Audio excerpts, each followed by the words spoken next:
Hello, viewers, and welcome to yet another Warhammer 40,000 Conquest video production.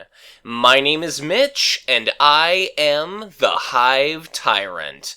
Today, I'm pleased to present the very first installment of a new series of videos in which I'll be interviewing various prominent and upstanding members of the Conquest LCG community.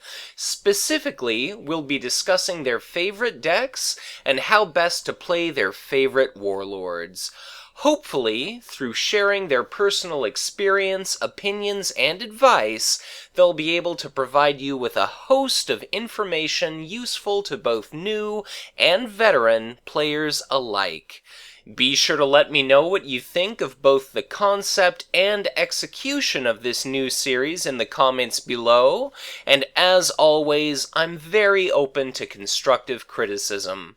But with our introduction aside, let's get things started with a discussion of Zarathur, High Sorcerer.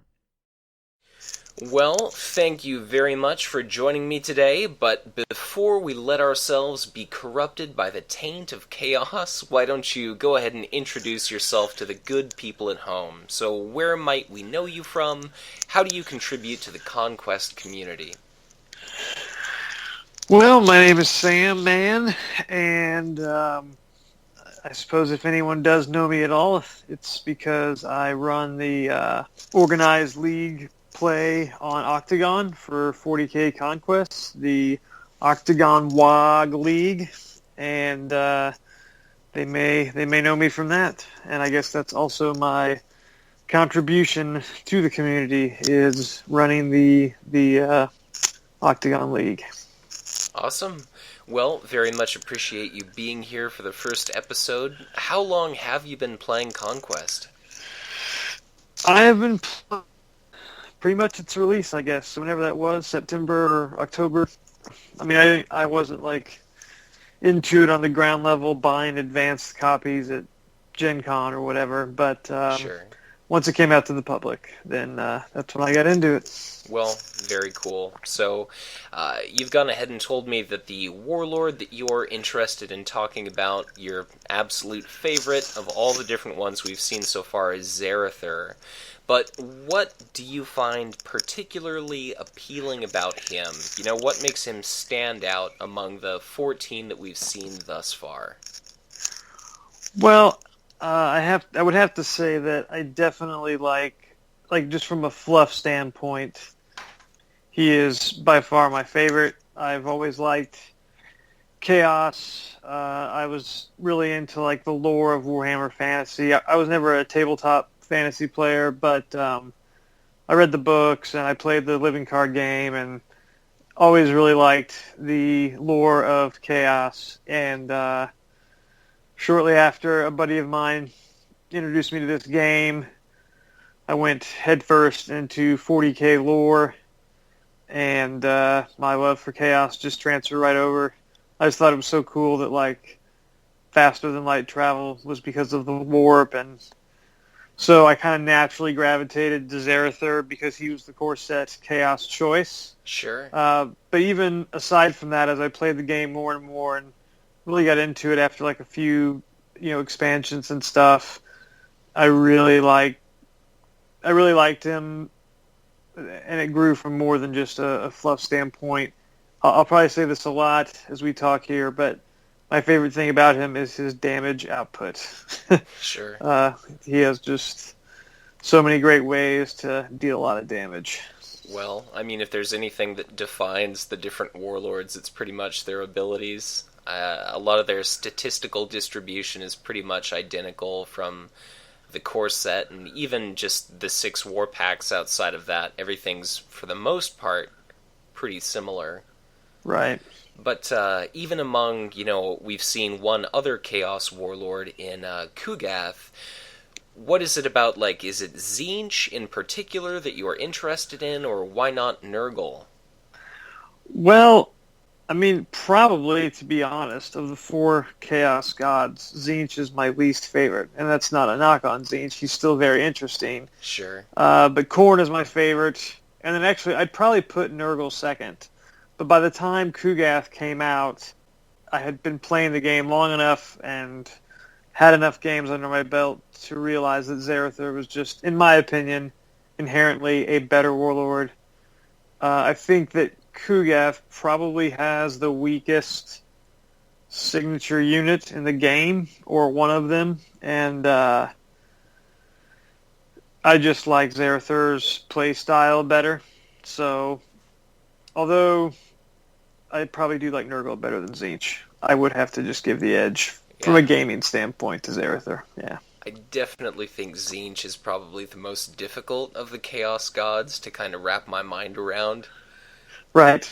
But, well, I suppose talking about Zarathur, you mentioned damage amplification, which, it's pretty much abundantly clear that if you want to dish out a hell of a lot of damage, Zarathur's an excellent choice. But what do you think some of his greatest strengths are? So in the context of a game, what does he do best? Well, I think the one thing that... Well, there's two things.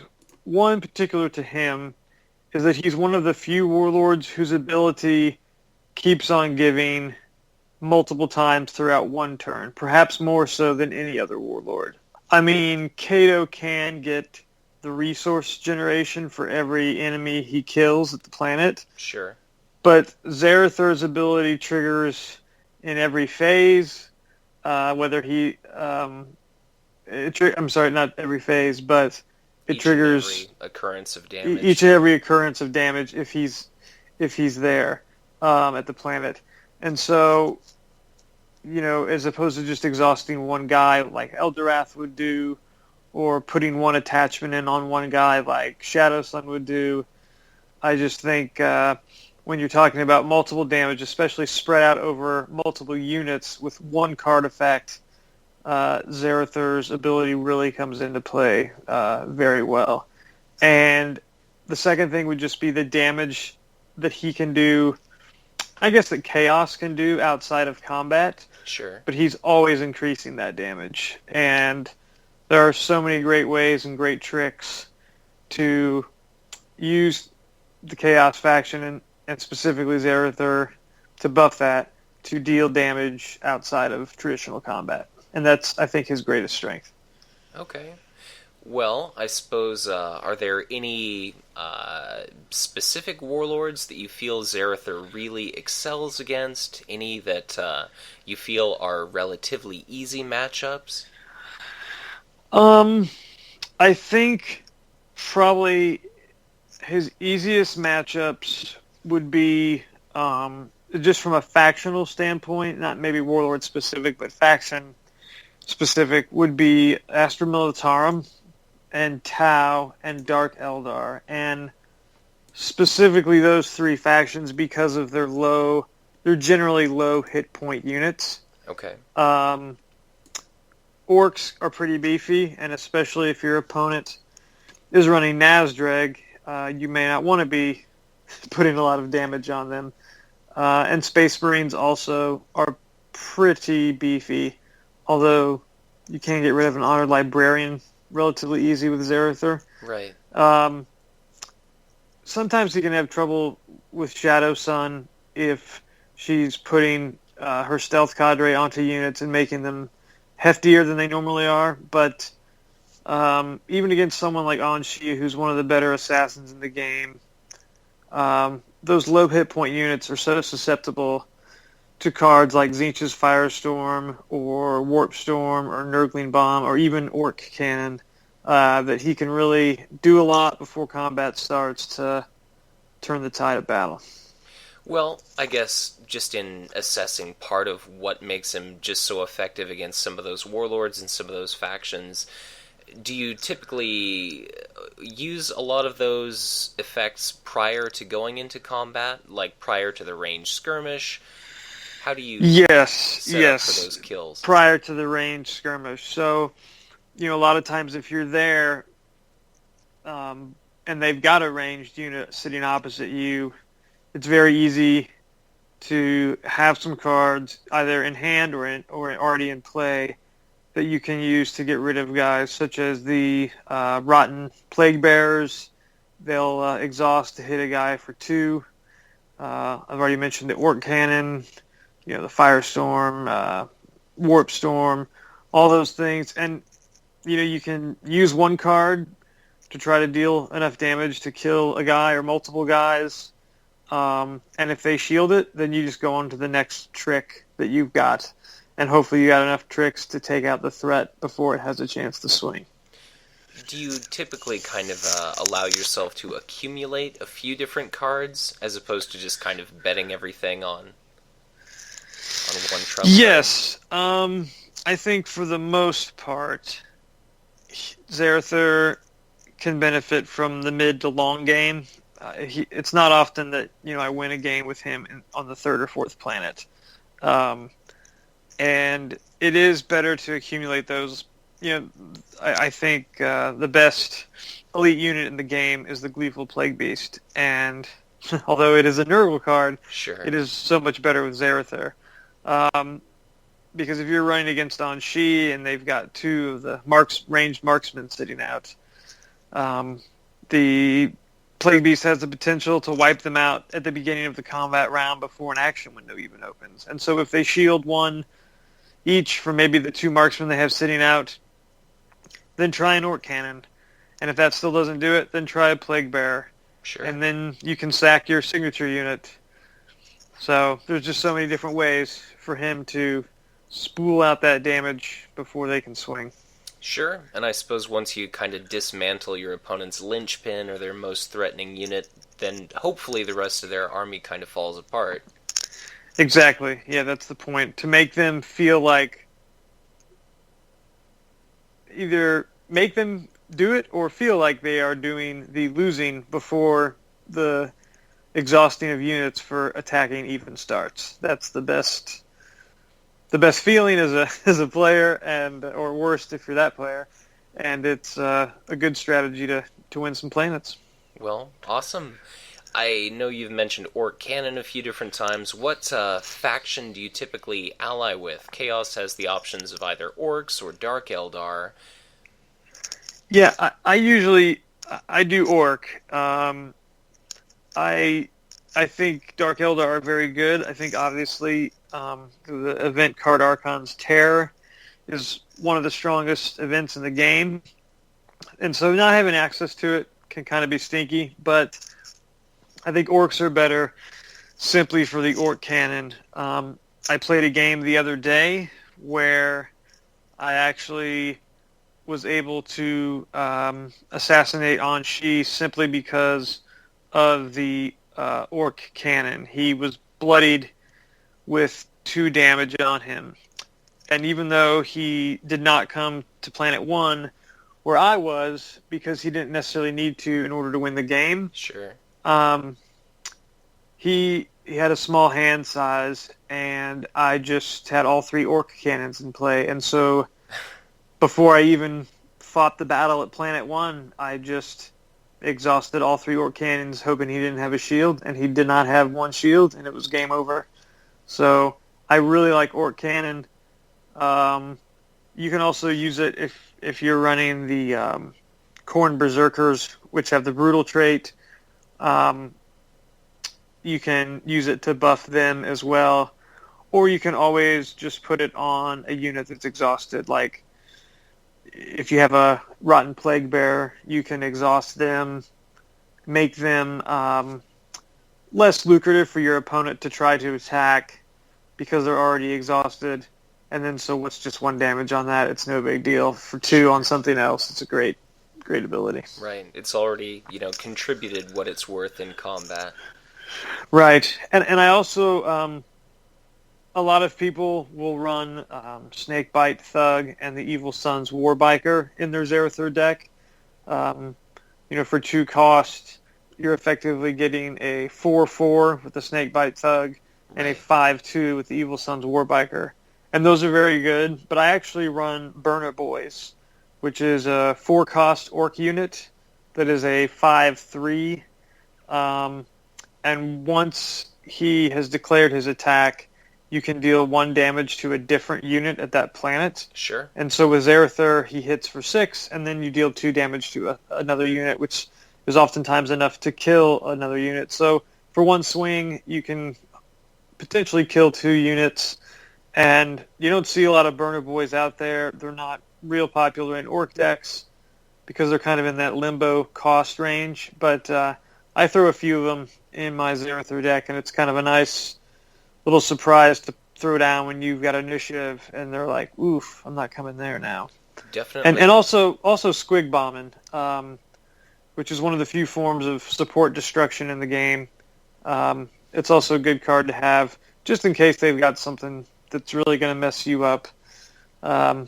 For hardly any resources at all, you can just get rid of it. Right. Well, I mean, so long as you...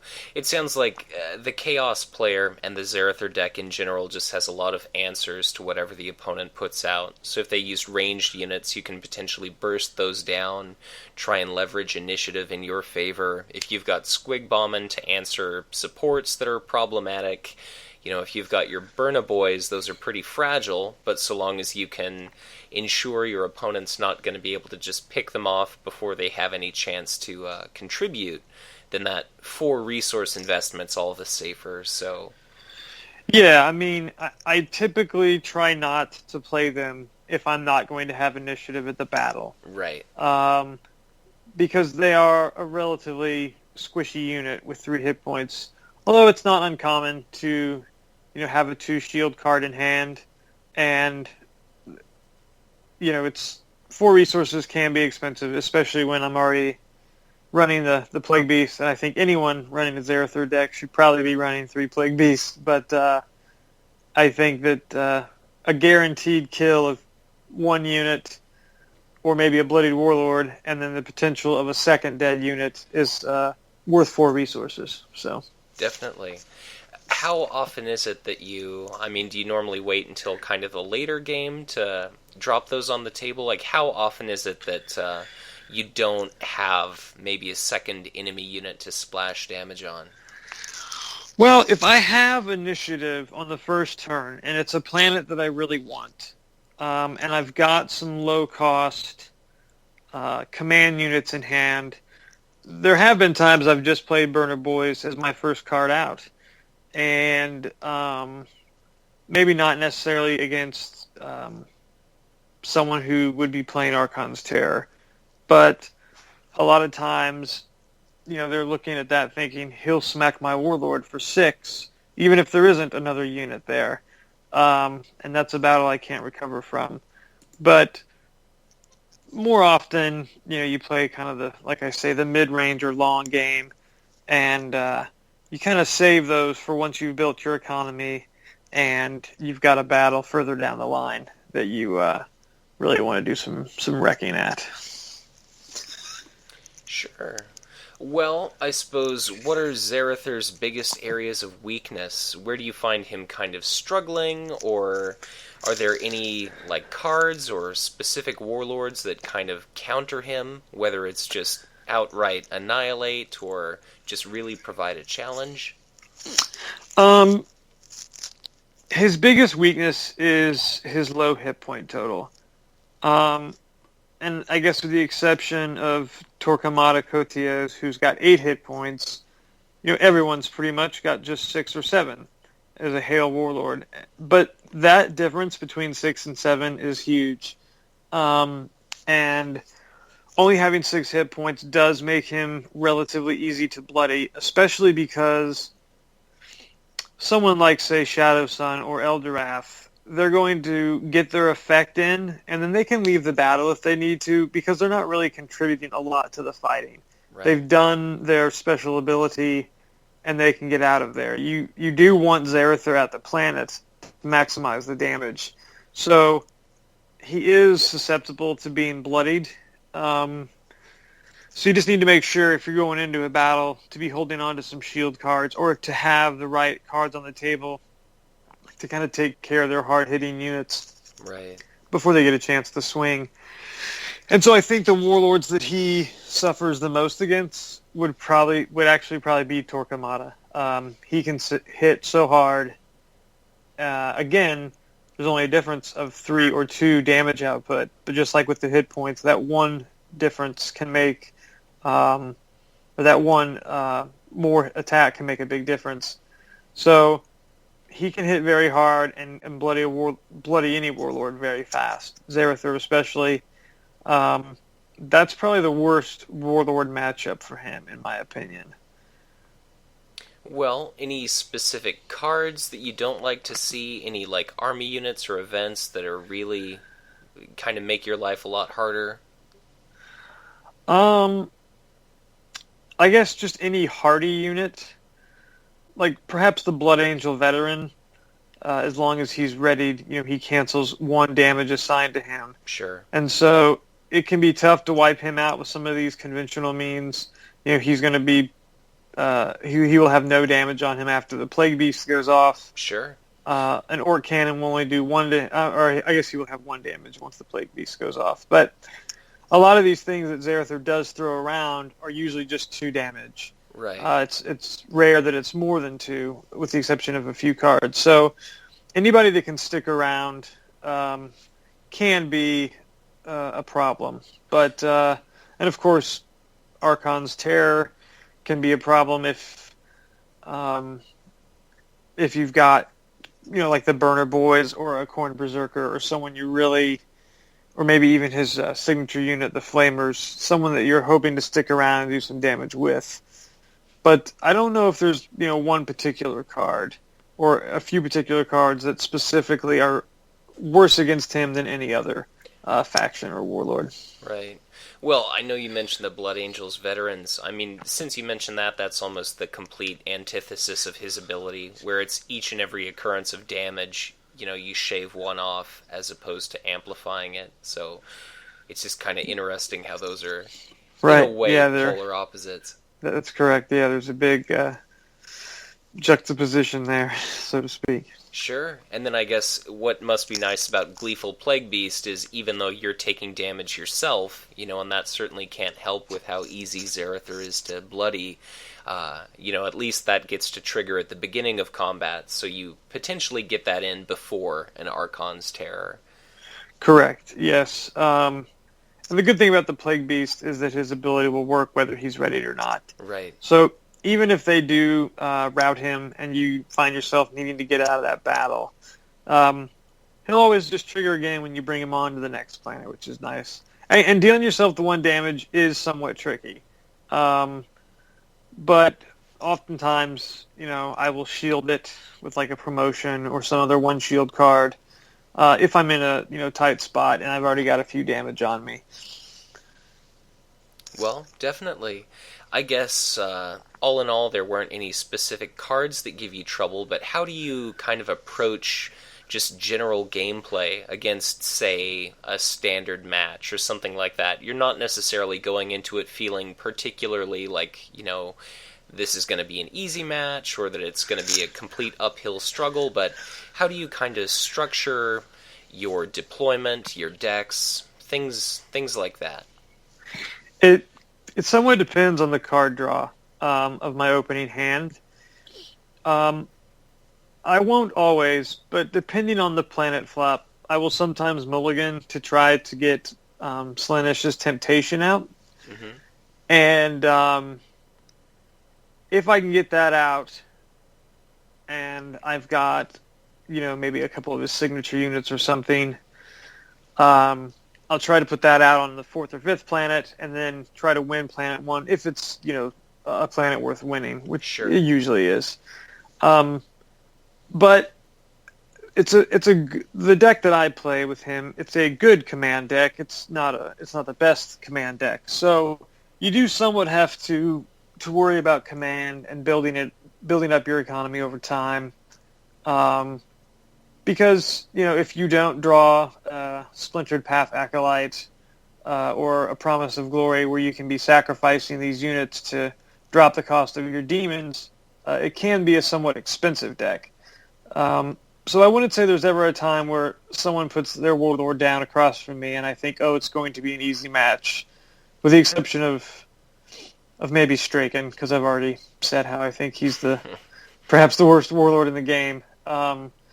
But this game is so dependent upon player skill.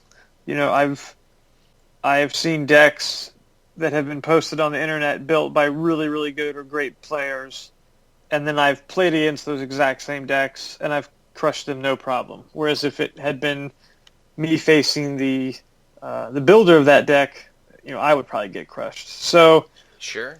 it's not always really, what warlord is across the table, but who the person is piloting it across the table. And I would just say there's not a catch-all strategy for how to deploy with him. I think it just depends on the planet flop and your starting hand. But I do typically like to, and it's just my play style perhaps, but I do like to try to bully planet 1, especially if I have initiative. So sometimes you can kind of scare them off with maybe the big demon, or make it not economical for them to come fight you if you have the Slaanesh Temptation out on a further planet. So that would... In a way, do you kind of use that as bait to lure them away from where you're really hoping to win command or establish a presence on the table? Well, the ideal situation, and it does cost you 1 deployment turn, but if you have initiative on the first turn, and you're willing to let them get away from having to play around temptation for 1 deployment potential unit, they may not deploy a unit, they may deploy a support or something on their first turn. Sure. The best play would be, if you can, to play a Heretic Inventor, which is their 1 cost, 1 command, 3 attack, 3 hit point unit. But when it comes into play, they have to choose where it goes. Right. And so typically they're going to put it on the 4th or 5th planet, far away from where they're going to be anytime soon. And after that, I will then play Slaanesh's Temptation on that planet. Because now if they go there to fight that battle, right, in order to discard that attachment, I can at least beat them up a little bit, or hurt them, or maybe scare them off entirely. So ideally that's costing you 3 resources, and now you have 4 left. So maybe you put a Rotten Plague Beast Rotten Plague Bear and a Zarathur Flamer at Planet 1 or something like that. And that way you can kind of bully Planet 1 and get the win, because they can't afford to go there. Now sometimes you can lose command pretty well on a turn like that. But if you feel confident they're not going to go to 1, you can always just go to the planet where you have the Temptation plate as well. And so now maybe you're going to win 2 planets with a command, which is pretty fair. So that's sometimes the play I like, or even playing his signature event, the Infernal Gateway. Mm-hmm. And if they do go to that the planet with Slaanesh's Temptation, it doesn't happen often, but once in a while you can Infernal Gateway in a Khorne Berserker, and then they may not even win that planet, or if they do, they'll be pretty bloodied, or they'll be pretty damaged. Sure. So. That's a very quick way to ruin your opponent's day there. Right, which is what Zarathur's all about. Well, any other kind of clever card combos or tricks like that you like to use when you can? Well, I think I've already mentioned obviously the Plague Beast, which is a great card. It's often great to put Zarathur's signature attachment, the Mark of Chaos, onto your own units, specifically the signature unit, the Flamers. Sure. Because you can decide when that unit leaves play. And so, I've seen it put on enemy units, but it's really not necessary to do that. They kind of have the say when their units leave play, if they want to shield it or whatever. And so I love putting that card on the Flamers. If it's the beginning of combat, and you have a Plague Beast there, everybody's dealt 2.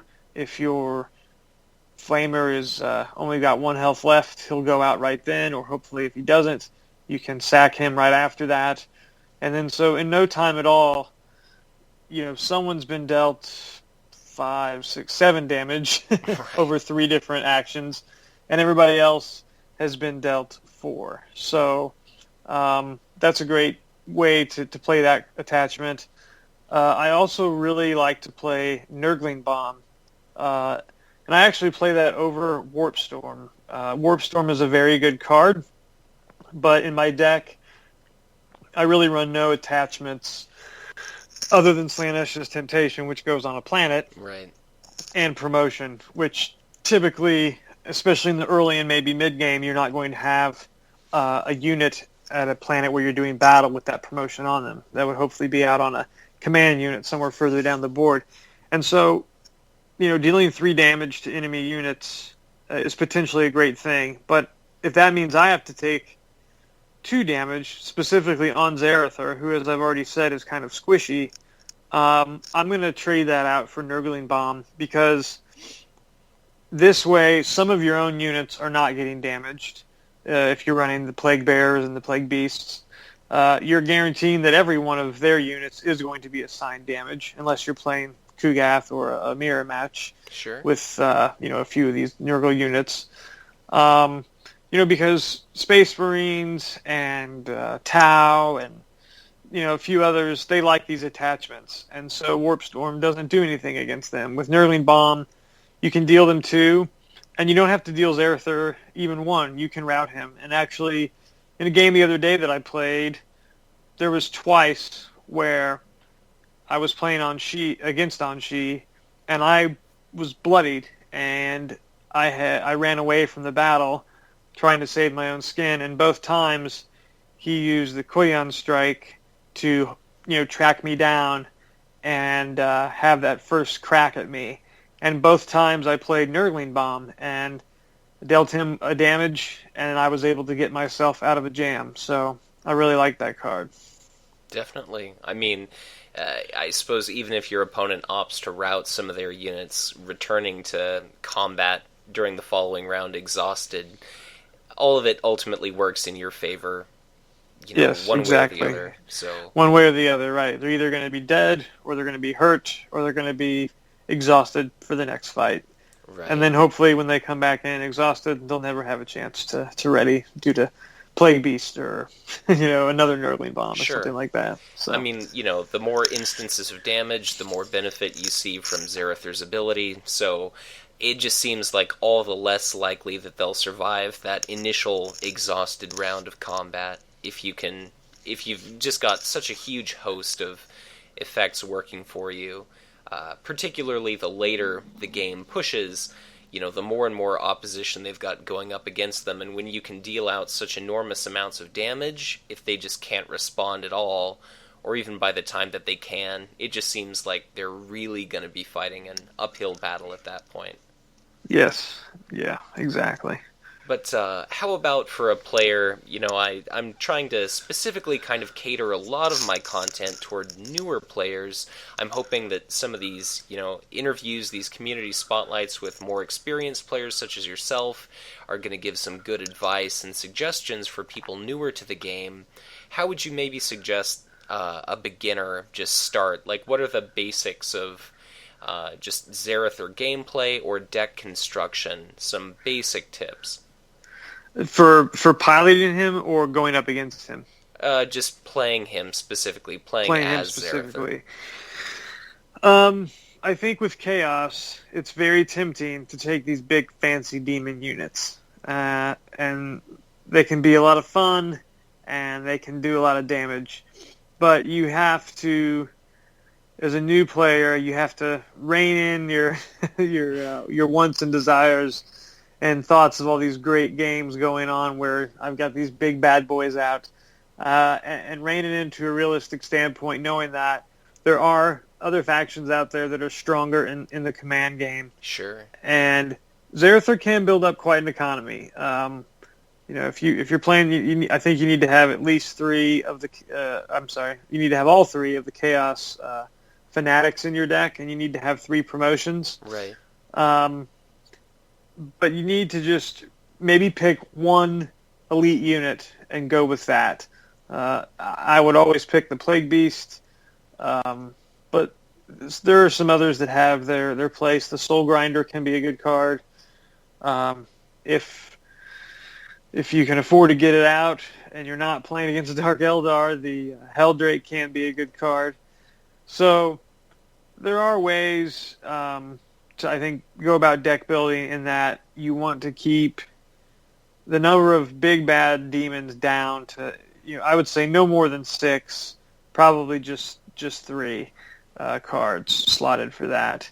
And you'll also want to go, I would say an auto include would be the Tzeentch's Firestorm and probably Slanesh's Temptation. It can help swing the command phase in your favor. And even if it can't, or if you already have one in play, because it's unique, you can't play another, it's good to have those 2 shield cards because people are going to be going after Zarathur, and it's good to block that.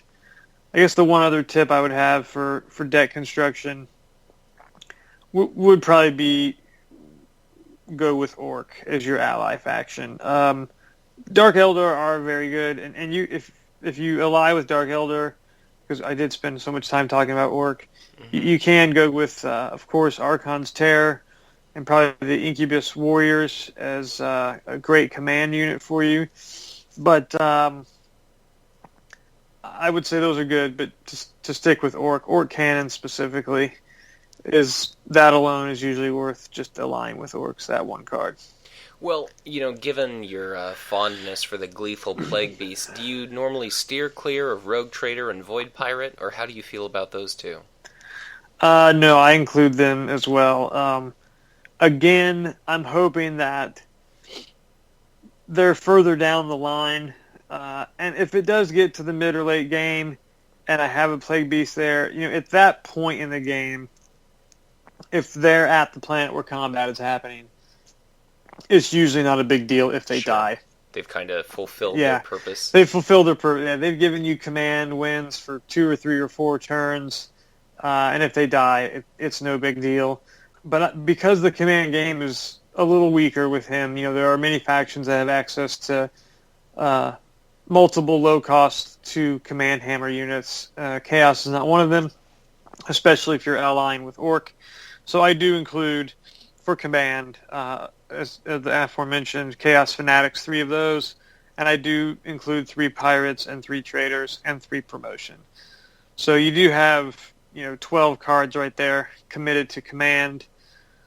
Throwing in the 9 that come with his signature unit, that's 21 cards. So you've almost got half your deck built right there. So the key is selecting your hardy kind of combat cards well to fill in that other half. Well, definitely. I suppose just as we start to wrap things up here, do you have any particular memories or gameplay experiences that really stand out, like sweeping victories or crushing defeats where, all your different combo pieces have aligned or you've just done exceptionally well? One that I wrote about, actually I wrote about one on the Card Game DB forum a week or 2 ago, and it was not looking good for old Zarathur. I was going up against, I believe, Kato, and he had a multitude of units at what was then the first planet, probably 5 or 6 units, something ridiculous. And I was getting choked out on cards pretty well, and I had no units in hand to play. But if he won that planet, he would have won the game. So, of course, I had to go to the first planet. And because of the Orc cannons I had on the table, the resources I had in hand because I had no units to spend them on, right, and the 2 Nurgling bombs that I had been sitting on for the whole game, I was able to wipe every single one of his units out and bloody his Warlord, and I had 1 hit point remaining on Zarathur. Wow. And I won the game, so that was a pretty good one.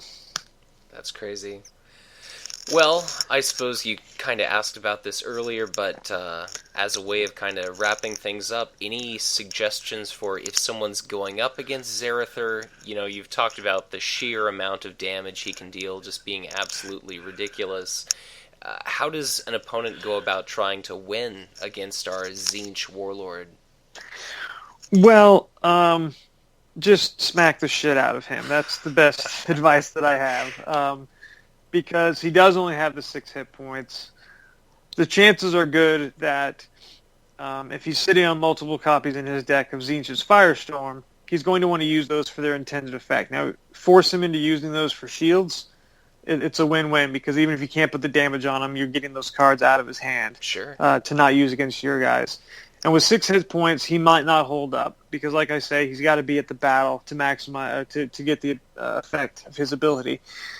And then specifically, if you were going to build a deck to tech against Zarathur, I would say just include some hardy units. So, have those 3 hit point Space Marines, have those Warlock Destructors or Wild Rider Squadrons, or if you're playing Tau, I think Anshi is a tough matchup. I mean, Anshi's a great warlord who can assassinate a warlord easily, but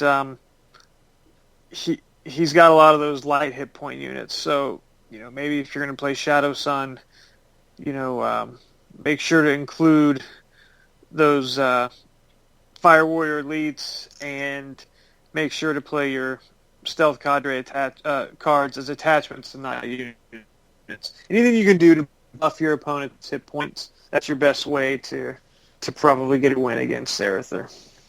Sure. Well, I suppose any final thoughts as we bring things to a close? Any advice or anything at all that you'd like to say? Well, I would say this: although you were nice enough to have me here today to talk about Zarathur, to the newer players out there, or to even the experienced players who've been stuck on just 1 or 2 of their favorite warlords, I know that we will probably see, and we're hoping to see, an influx of new players with the Tyrant coming out here soon. But I can't imagine why. Yeah, but I will say this: it's important to play as all the warlords. You might have your favorites that you really want to do if you've got a game kit night or a little tournament or a big tournament. But the best way to know how to beat a warlord, whether you prefer Zarathur or someone else to normally play, the best way to know how to beat your opponent is to try out that opponent and run those decks, because it's just going to give you a really good feel for what they can do potentially to you if you're sitting across from them, and what their weaknesses are as well. So my advice would be play Zarathur because he's the best, but also play the other guys to learn their strengths and weaknesses as well. Definitely. The whole know thy enemy. That's right. Know thy enemy. And maybe you can, corrupt them while you're at it. So. There you go. As Chaos is so adept at doing. But I suppose, unless you've got anything else to say, I'll just thank you very much for your time, Sam. So I appreciate you being on here and sharing some of your words of wisdom with us. And I suppose if anybody wants to try and participate in the next season of your competitive league, how do they go about getting involved in that? Go ahead and plug yourself. Oh, well, thank you. And let me say thank you for having me on. I appreciate what you're doing for the community here. I like the in-depth analysis of cards, and I think it's really great for both new and veteran players to use. And if I have any words of wisdom, they're probably not very wise. So take most of what I said here with a grain of salt. But as far as contacting me, I'm on Card Game DB and FFG forums at Mann 11 with 2 N's. And if you're interested in league play using the Octagon software online, just our website is 40koctagonwag.blogspot.com. And because it's stupid orc talk, I'll spell it out. So that's 40koctgnwaagh.blogspot.com. And we are in the middle of our summer season, but I imagine, in the next probably 6 to 8 weeks, we will have registration for the fall league open up. And you can play from there, and I also post all that over at Card Game DB and Fantasy Flight Games as well. Awesome. And if you're just listening to this, I'll be sure to include links to all of that stuff in the description below. But I'll just say thank you again, Sam, for coming on, and I appreciate your being here. No problem. Thank you. Well, I'll just end this video by saying thank you very much for checking out the first of my Community Spotlight videos. If you enjoyed this content, be sure to hit that like button and subscribe to this channel if you have not done so already. Please leave a comment below letting me know what you thought of this format, what you think of this video in concept and execution. Are there any questions you'd have liked me to ask that I did not? Just let me know what your thoughts and opinions are in the comments, and I'm happy to adjust things accordingly. So, as always, thank you once again for watching, and I'll see you again soon.